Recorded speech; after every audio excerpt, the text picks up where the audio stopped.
I just wanted to come on here really quick with a sad lamb update. I just want to make this really short and sweet, but our little black lamb that I filmed last week did end up dying today, very unexpectedly. They are 1 week old today. He was showing no signs of illness. He was bonded with his mom. Last night we had come home from Christmas. We were gone one night.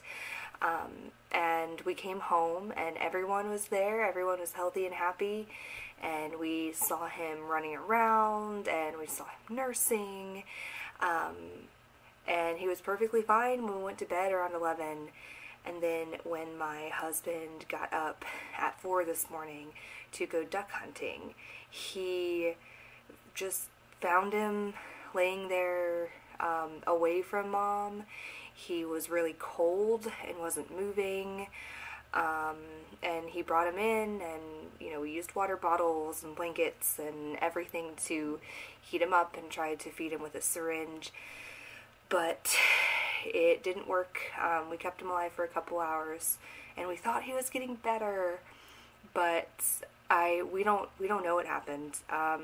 It seems like just hypothermia, I guess. I mean, it got down to like 35 last night, which is cold, but they're a week old.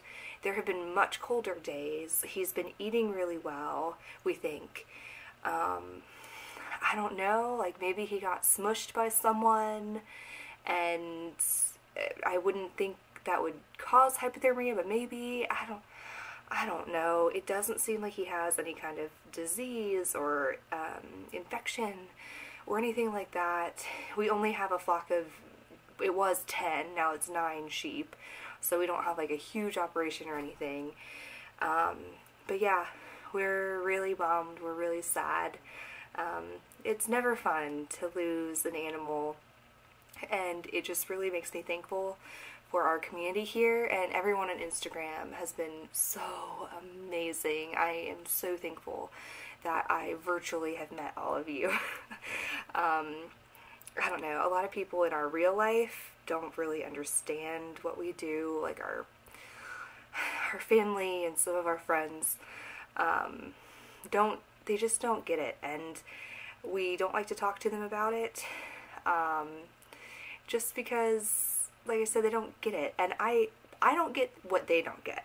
I totally understand, like, vegans and vegetarians who don't eat meat and think it's awful that we raise our own animals just to slaughter them to eat them, but, like, our family and friends are not vegans, and they definitely eat conventional meat. Like, they'll go to the grocery store and get grocery store brand meat, but they jokingly, but like half jokingly, half not, talk about how we're monsters for like raising our animal, and how can you eat them when you watch them be born, or you bottle fed them, like.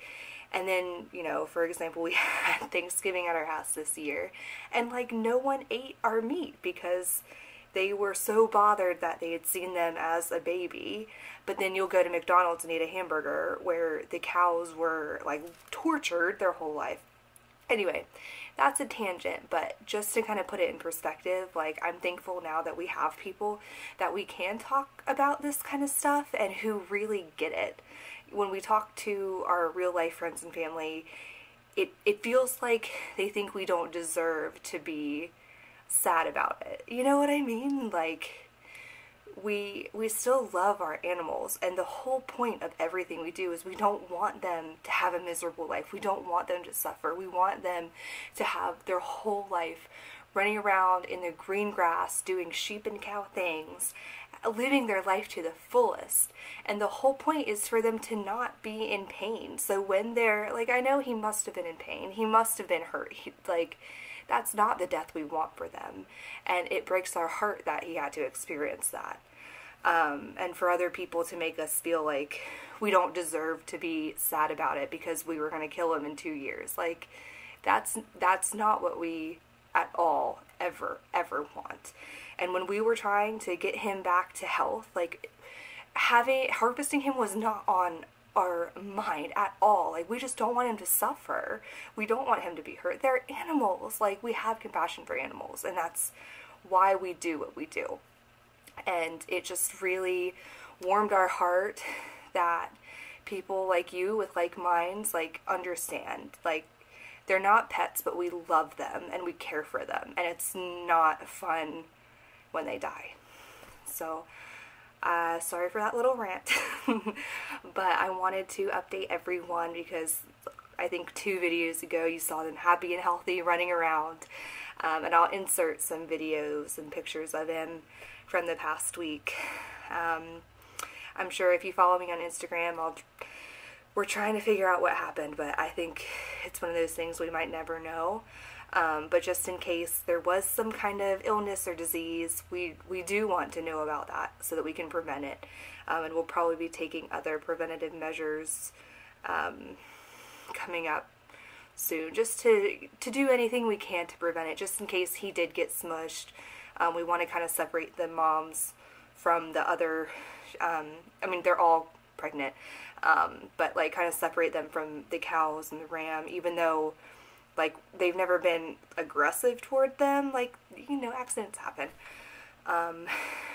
Yeah, and just things like that, trying to get the shelter back in order and all that kind of stuff. So stay tuned. I hope our next 6 births are very uneventful. And I don't have to make another video like this. But yeah, go follow me on Instagram and subscribe. Thanks. Bye.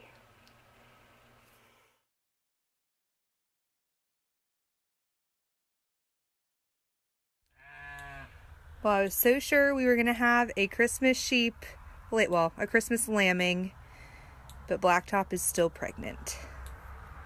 Those 2 are doing good, though. I guess there's a couple more hours left. We could still get a Christmas baby. Or 2.